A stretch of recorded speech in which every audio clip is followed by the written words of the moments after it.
السلام علیکم ورحمۃ اللہ وبرکاتہ، نحمده ونصلی علی رسولہ الکریم، اما بعد فاعوذ باللہ من الشیطان الرجیم، بسم اللہ الرحمن الرحیم، رب اشرح لی صدری ویسر لی امری واحلل عقدۃ من لسانی یفقہوا قولی۔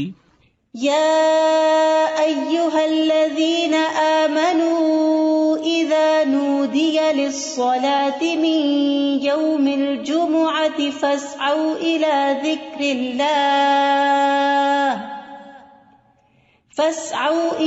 ذكر الله وذروا البيع ذلكم خير لكم إن كنتم تعلمون۔ ایمان والوں کے لیے جمعہ کی اذان کے بعد کسی بھی اور قسم کی مشغولیت اختیار کرنا درست نہیں، اور ہر عاقل بالغ کو جمعے کی نماز کے لیے دوڑ پڑنا چاہیے، کیونکہ جمعہ ہر مسلمان پر فرض ہے۔ نبی صلی اللہ علیہ وسلم نے فرمایا، جمعہ ہر مسلمان پر جماعت کے ساتھ لازماً فرض ہے، حق واجب کہا، سوائے 4 طرح کے لوگوں کے: غلام، مملوک، عورت، بچہ یا مریض۔ تو ایک ہو گیا غلام مملوک، دوسرا عورت، تیسرے بچہ اور چوتھے بیمار شخص۔ اسی طرح مسافر پر بھی جمعہ نہیں ہے، اور عورتیں گھر میں 4 رکعت نماز اپنی ظہر کی پڑھیں گی۔ گھر میں جمعہ نہیں ہوتا، جمعہ جمع ہو کر ہی ہوتا ہے، مسجد میں ہوتا ہے، اور بڑی مسجد میں ہوتا ہے۔ عید کے دن جمعہ نہ پڑھنے کی رخصت ہے۔ ابو ہریرہ کہتے ہیں کہ رسول اللہ صلی اللہ علیہ وسلم نے فرمایا، تمہارے آج کے دن میں 2 عیدیں جمع ہو گئی ہیں، پس جو چاہے تو اس کے لیے یہ نماز عید جمعہ سے کافی ہوگی۔ جمعہ نہ بھی پڑھے تو ٹھیک ہے، عید کا پڑھنا لازم ہے، اور ہم تو جمعہ پڑھیں گے۔ یعنی آپ نے پسند کیا کہ جمعہ پڑھیں، لیکن جو نہ پڑھنا چاہے، ظہر پڑھنا چاہے تو وہ بھی ٹھیک ہے۔ وہب بن کیسان سے مروی ہے، انہوں نے بیان کیا کہ ابن زبیر رضی اللہ عنہما کے دور میں جمعہ اور عید اکٹھے ہو گئے تو انہوں نے عید کے لیے نکلنے میں دیر کر دی، حتیٰ کہ دن کافی اونچا ہو گیا۔ پھر وہ نکلے، خطبہ دیا اور بہت لمبا خطبہ دیا، پھر اترے اور عید کی نماز پڑھائی، اور اس دن لوگوں کو جمعہ نہیں پڑھایا۔ یہ بات ابن عباس سے ذکر کی گئی تو انہوں نے فرمایا انہوں نے سنت پر عمل کیا۔ یعنی کہ باقی حدیثوں میں بہت سی چیزیں مماثلت ہیں، جو ایک ایک چیز کسی اور حدیث میں الگ سے بھی ملتی ہے۔ جو شخص جمعہ کے دن غسل کرے، جس قدر ممکن ہو پاکیزگی حاصل کرے، اور اپنے تیل میں سے تیل لگائے یا اپنے گھر کی خوشبو میں سے خوشبو لگائے۔ پھر اسی طرح مسجد کی طرف جلدی نکلنا چاہیے، کیونکہ جب امام نکل آتا ہے تو پھر اس کے بعد فرشتے نام لکھنے بند کر دیتے ہیں۔ پھر کثرت سے درود پڑھنا۔ رسول اللہ صلی اللہ علیہ وسلم نے فرمایا، جمعے کے دن اور جمعے کی رات کو، یعنی رات سے ہی شروع ہو جائے۔ کل کسی نے سوال کیا تھا کہ جمعے کی رات کا کوئی خاص عمل کیا ہے، تو وہ درود شریف پڑھنا ہے۔ تو جمعے کی رات کو کثرت سے مجھ پر درود پڑھا کرو، پس جو آدمی مجھ پر 1 دفعہ درود بھیجے گا، اللہ اس پر 10 رحمت نازل کرے گا۔ اوس بن اوس روایت کرتے ہیں کہ رسول اللہ صلی اللہ علیہ وسلم نے فرمایا، بے شک تمہارے افضل دنوں میں سے جمعے کا دن ہے۔ اسی دن آدم علیہ السلام پیدا کیے گئے، اسی دن ان کی روح قبض کی گئی، اسی دن سور پھونکا جائے گا، اسی دن لوگ بے ہوش ہوں گے، اس لیے اس دن مجھ پر کثرت سے درود بھیجا کرو، کیونکہ درود مجھ پر پیش کیا جاتا ہے۔ یعنی یہ ایک اسپیشل ڈے ہے، اور اس میں اسپیشل کرنے کا کام کیا ہے کہ رسول اللہ صلی اللہ علیہ وسلم کو درود کا تحفہ بھیجا جائے۔ پھر سورۃ الکہف پڑھنا۔ نبی صلی اللہ علیہ وسلم نے فرمایا، جو جمعہ کے دن، رات کی بات نہیں، دن کی بات، من قرأ سورۃ الکہف فی یوم الجمعۃ، تو اس کے لیے دوسرے جمعے تک نور روشن رہتا ہے۔ اور پھر کیا کرو، وذروا البیع، خرید و فروخت چھوڑ دو، ذالکم خیر لکم، یہ تمہارے لیے زیادہ بہتر ہے، ان کنتم تعلمون، اگر تم علم رکھتے ہو، جانتے ہو۔ یعنی اللہ نے جمعے کی نماز کے وقت خرید و فروخت سے منع کر دیا، اور اس کو ان لوگوں پر حرام قرار دیا جن کو مخاطب کیا گیا کہ ان پہ جمعہ فرض ہے۔ یعنی یا ایھا الذین آمنوا سے شروع ہو کے اینڈ تک ایک کرنے کا کام بتایا گیا اور دوسرا چھوڑنے کا کام، اور وہ کیا ہے؟ پڑھنا فرض ہے، ایسے تجارت چھوڑنا فرض ہے۔ ٹھیک ہے، یعنی جب اذان ہو جائے تو خرید و فروخت ترک کر دو اور اللہ کے ذکر یعنی نماز کے لیے جلدی کرو. یعنی اگر کوئی سودا طے بھی پا رہا ہے تو بس وہیں ٹھپ کر دو. آپ نے یہ ایکسپیرینس کیا ہوگا سعودی عرب میں کہ بعض اوقات یہ ہوتا ہے کہ صرف پیسے دینے والے رہ جاتے ہیں. آپ نے ساری چیز بھاؤتا کر لیا, چیز لے لی, پیک کر لی, رکھ لی, اور ابھی پیسے دینے ادھر سے اذان ہوئی, وہ کہتے بس چھوڑ دو, چیز بھی چھوڑ دو, نہیں چاہیے پیسے, نکل پڑتے ہیں. یعنی جو بہت پرٹیکولر ہے, یعنی اس درجے کا حکم ہے کہ اس وقت کام چھوڑ دو. انسٹنٹ اسٹاپ وذر البیع یہ بھی فرض کے درجے میں ہے. تو اسی وجہ سے علماء کا اتفاق ہے کہ دوسری اذان کے بعد خرید و فروخت حرام ہے. اصل میں یہاں تو ہمارے ہاں مسجدوں میں ایک ہی اذان ہوتی ہے, لیکن جیسے اگر سعودی عرب میں آپ نے کبھی حرم میں جمعہ پڑھا ہو تو آپ نے دیکھا ہوگا کہ وہ ایک اذان ذرا آدھا گھنٹہ یا کچھ پہلے دے دیتے, وہ صرف ایک انفارم کرنے کے لیے کہ لوگ تیاری شروع کر دیں. لیکن جو ہی پھر امام بیٹھتا ہے اور اذان شروع ہوتی ہے تو اس کے بعد پھر کوئی خرید و فروخت نہیں, امیڈیٹ پہلے والی ہے. اس میں یہ کہ بعض علماء کا خیال ہے کہ یہ زوال کے بعد سے نماز جمعہ کے فارغ ہونے تک ہے, یعنی جو ہی سورج ڈھل جائے تو شروع ہو جاتا ہے خرید و فروخت بند. کچھ کہتے ہیں خطبے کی اذان سے نماز تک ہے. بہرحال جمعہ کے دن خرید و فروخت یعنی صبح میں کر سکتے ہیں, اس کے بعد بھی کر سکتے ہیں, لیکن اس پیریڈ میں نہیں کر سکتے.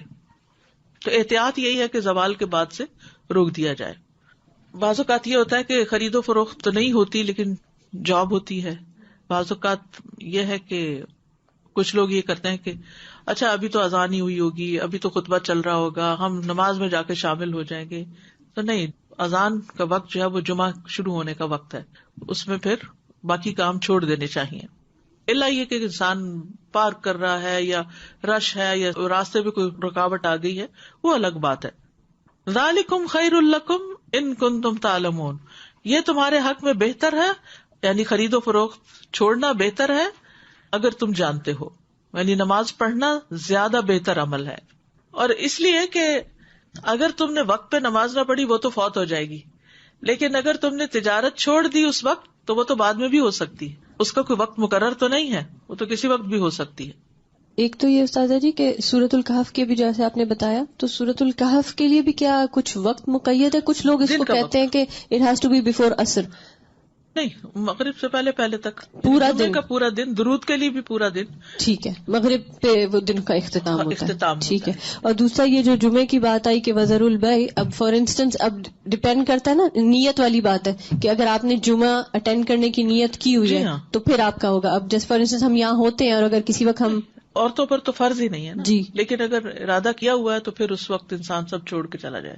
ٹھیک, جزاک اللہ خیر. ایک یہ سوال ہے کہ جب ہم فرائیڈے کی مارننگ اور نائٹ کہتے ہیں تو کیا وہ نائٹ جمعرات کی مغرب کے بعد شروع ہوتی ہے؟ جی صحیح. جی, دوسرا یہ ہے کہ اگر ہم آئے ہیں جمعے کی نماز کے لیے اور کسی وجہ سے ٹریفک میں پھنس گئے, خطبہ ہو گیا, تو اس کے بعد کیا ہم صرف 2 فرض ہی پڑھیں گے کہ پوری نماز پڑھیں گے؟ اچھا سوال ہے. اس پہ یہ ہے کہ بعض علماء کہتے ہیں کہ اگر کوئی دوسری رکعت کی رکوع میں شامل ہو گیا تو اس کا جمعہ ہو گیا. امام ابو حنیفہ کا قول یہ ہے کہ اگر اس نے سلام بھی پا لیا تو اس کا جمعہ ہو گیا, کیونکہ وہ بھی نماز کا حصہ ہے. حتیٰ کہ وہ یہ کہتے ہیں کہ اگر امام سجدہ سہو کر رہا ہے تو بھی جمعہ ہو جائے گا, یعنی پا لے گا. اگر کسی مجبوری کی وجہ سے کوئی سویا رہ گیا, کوئی کسی وجہ سے تاخیر ہو گئی تو جمعہ اس کو مل جائے گا. لیکن بہت سے علماء یہ کہتے ہیں کہ خطبہ بھی ضروری ہے کیونکہ یہ جمعے کا حصہ ہے, اور وہ یہ کہتے ہیں کہ اگر خطبہ نہیں اور جمعے میں شریک ہو گئے ہیں جیسے پہلی رکعت یا دوسری رکعت میں بھی, تو اس صورت میں پھر ظہر کی نماز یعنی امام جب سلام پھیر لے تو 2 رکعت پڑھنے کی بجائے 4 پوری کر لے. جزاک اللہ خیر. السلام علیکم. سورہ کہف کے بارے میں معلوم کرنا ہے. جیسے ہم پڑھتے ہیں, اب میرے بچے سے چھوٹے ہیں, اب ان کو عادت ڈالی ہے کافی سالوں سے, تو وہ صرف پہلی 10 آیتیں پڑھ لیتے ہیں. کہ ایسا کرنا صحیح ہے؟ پہلی 10 آیتوں کی فضیلت ہے لیکن جمعے کے دن ساری پڑھنے کی ضرورت ہے, تو ایسا ایسا جو بڑے ہوتے جائیں اس کو بڑھاتے جائیں حتیٰ کہ پوری پہ آ جائے. نبی صلی اللہ علیہ وسلم نے سب سے پہلا جمعہ جو تھا وہ مسجد قباء میں قائم کیا تھا. اس کے بعد ہجرت سے پہلے جو جمعہ ہوا تھا مدینہ میں وہ اسد بن زرارہ نے مدینہ سے 1 میل دور قائم کیا تھا. اسد بن زرارہ نے, یہ نبی صلی اللہ علیہ وسلم کی آمد سے پہلے. اسی لیے ایک صحابی تھے تو وہ جب نماز پڑھ چکتے تھے تو کہا کرتے تھے رحم اللہ ابو امامہ, اللہ ابو امامہ پہ رحم کرے. تو پوچھا کہ کون ہے وہ؟ تو کہا گیا کہ اسد بن زرارہ، کہ جنہوں نے سب سے پہلے مدینہ میں جمعہ قائم کیا تھا، یا مدینہ سے 1 میل دور. تو ذالکم خیر لکم ان کنتم تعلمون، یعنی کاروبار چھوڑ کر نماز کی طرف جلدی آنا یہ تمہارے حق میں زیادہ بہتر ہے اگر تم جانتے ہو. اہل ایمان کی صفت یہ بیان کی گئی ہے کہ جب ان کو اللہ کی طرف بلایا جاتا ہے، عبادت کی طرف بلایا جاتا ہے، تو پھر کوئی چیز انہیں مشغول نہیں کرتی اپنے اندر. سورۃ النور میں آتا ہے رجال لا تلہیہم تجارۃ ولا بیع عن ذکر اللہ واقام الصلاۃ وایتاء الزکاۃ یخافون یوما تتقلب فیہ القلوب والابصار. وہ مرد جنہیں اللہ کے ذکر سے اور نماز قائم کرنے اور زکوٰۃ دینے سے نہ کوئی تجارت غافل کرتی ہے، نہ کوئی خرید و فروخت. تجارت اور بیع 2 الگ الگ لفظ استعمال ہوئے ہیں. وہ اس دن سے ڈرتے ہیں جس میں دل اور آنکھیں الٹ جائیں گی. تو جیسے ہی نماز کا وقت آئے فوراً سب کام چھوڑ کر جمعے کے لیے حاضر ہو جانا چاہیے. نہ صرف یہ کہ جمعے کے لیے، باقی نمازوں کے لیے بھی نبی صلی اللہ علیہ وسلم کا طریقہ یہی تھا. اسود سے مروی ہے، وہ کہتے ہیں میں نے عائشہ رضی اللہ عنہا سے پوچھا کہ نبی صلی اللہ علیہ وسلم اپنے گھر میں کیا کرتے تھے. انہوں نے کہا آپ اپنے گھر کے کام کاج یعنی گھر والوں کی خدمت میں ہوتے تھے. جب نماز کا وقت ہوتا تو سب کچھ چھوڑ کر مسجد چلے جاتے تھے، کام چھوڑ دیتے تھے. تو بات یہ ہے کہ انسان بیک وقت 2 تقاضوں کے بیچ میں ہوتا ہے، 2 چیزوں کے بیچ میں. ایک طرف اس کی دنیا ہوتی ہے، ایک طرف اس کا دین ہوتا ہے. بہت سے لوگ یا صرف دنیا کے ہو جاتے ہیں یا صرف دین کے ہو جاتے ہیں، جبکہ ان دونوں میں بیلنس قائم کرنا ضروری ہوتا ہے. اور یہ پرفیکٹ بیلنس سورۃ الجمعہ میں نظر آتا ہے کہ یہاں پر نماز کے لیے بلایا گیا، حاضر ہو جاؤ. اور پھر اگلی آیت میں فرمایا فَإِذَا قُضِيَتِ الصَّلَاةُ فَانتَشِرُوا فِي الْأَرْضِ. نماز پڑھ لی، عبادت ہو گئی، اجتماعیت ہو گئی، اب زمین میں پھیل جاؤ اور اللہ کا فضل تلاش کرو اور اللہ کا ذکر کثرت سے کرتے رہو تاکہ تم فلاح پاؤ. تو اس سے کیا پتہ چلتا ہے کہ دونوں چیزیں ضروری ہیں، دونوں ہی عبادت کی مختلف قسمیں ہیں. اس کے لیے تقسیم اوقات کی ضرورت ہے، ٹائم مینجمنٹ کی ضرورت ہے. کچھ وقت عبادت کے لیے اور کچھ وقت کام کاج کے لیے. جب اللہ سبحانہ وتعالیٰ اس سے عبادت کا تقاضا کرے تو وہ عبادت کے لیے دوڑ پڑے، اور جب اس کی ضروریات اس کو دنیا کی طرف بلائیں تو اپنے کام کاج اور معاش کی طرف دوڑ پڑے. اسی طرح جب دین کی خدمت کے لیے بلایا جائے، دین کے پڑھنے پڑھانے کا وقت ہو تو انسان اس کی طرف دوڑ پڑے. اور جب بچے اور شوہر اور گھر والے ہمارے محتاج ہوں کھانے پینے کی اور ضروریات پوری کرنے کے، تو ان ضروریات کو بھی عبادت سمجھ کر پورا کیا جائے.